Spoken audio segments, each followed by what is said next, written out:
I am Avril Nachipo. I'm age 24. My stage name is Loveletter. I am a spoken word artist, a mental health activist, and a marketer as well. Okay, so I've ventured into spoken word poetry because I've always had a passion for theater at a young age, inspired by my grandfather and my mother through the books of William Shakespeare, and also taking part in kindergarten Christmas plays, sorry. And I've also had a passion for public speaking, which was developed throughout my primary school life and high school life.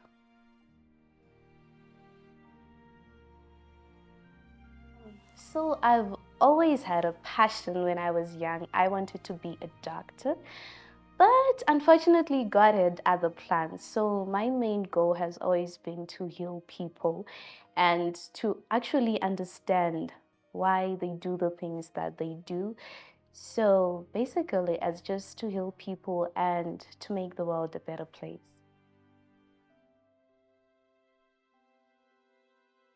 Yes, I combine spoken word and mental health activism. I have a poem on depression, anxiety, and yeah, I actually write along those lines. So, firstly, in writing, it's actually an interesting story that I like to share. So, when I was 6, I would always write love letters to him.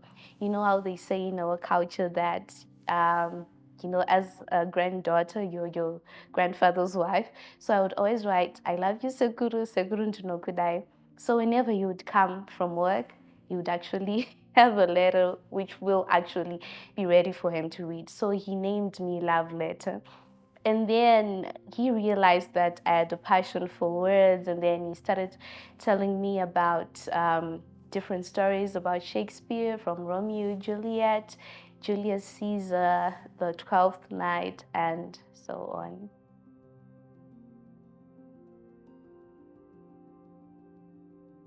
So my journey like really started from writing letters to being involved in theatrical plays.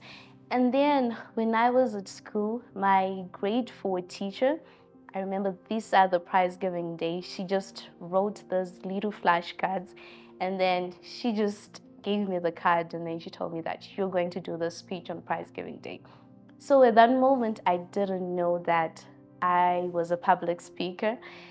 And I remember, cramming the whole card, doing it in front of the school. And from there on, that's how I ventured into public speaking and also got involved in debate as well. Okay. I would actually like to start from a response that I got from a speech that I wrote when I was in Form 2 and I did when I was in Form 3. So the speech is Be Yourself.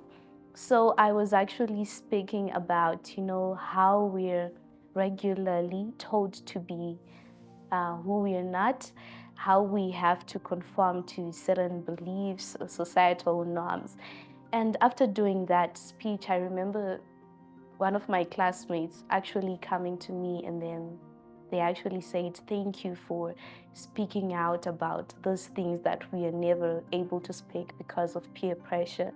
And then there's a piece that I wrote, which is on my Facebook page, Depression, and I did it on TikTok. And then someone actually tagged me and they were like, Thank you for, putting this out and for, speaking about the mental battles that we get to face in our everyday lives, but we do not know how to pour those emotions out.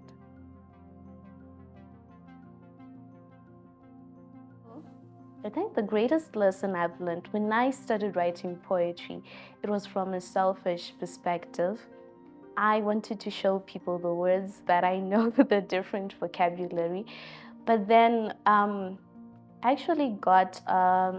actually attended a class by Blackbird and Poetry Lady, whereby they were explaining poetry, that it's not just about the words that you're just writing, the flattery, the wordplay, but it's about the impact that you're making. Because even the simplest poem with the simplest basic words that a grade 3 student can read can actually make a greater impact than that poetry with the biggest words.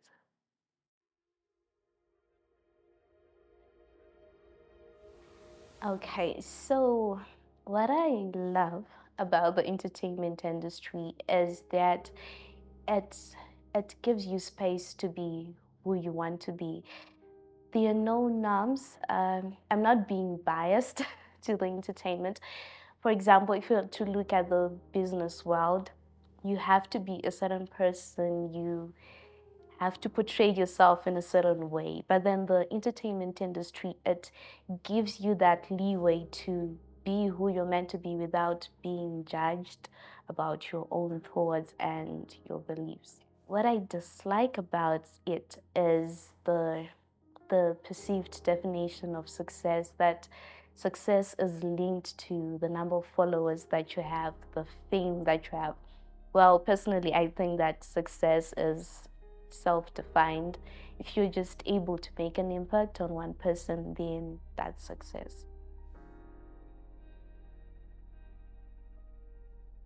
Okay. Well, God is the inspiration that I get from the words that I write. So before I write a piece, what I've recently started doing is to pray to God so that He actually tells me what to write. Because I've noticed that whenever I write something, it somehow relates to someone.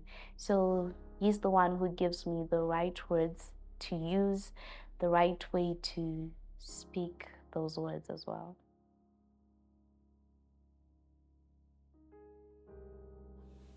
In the future, I would really love to make a greater impact than I'm making right now, and I would also like to write books, um, on books that will actually edify to people's lives, and probably hold even workshops that would help people and bring them closer to God.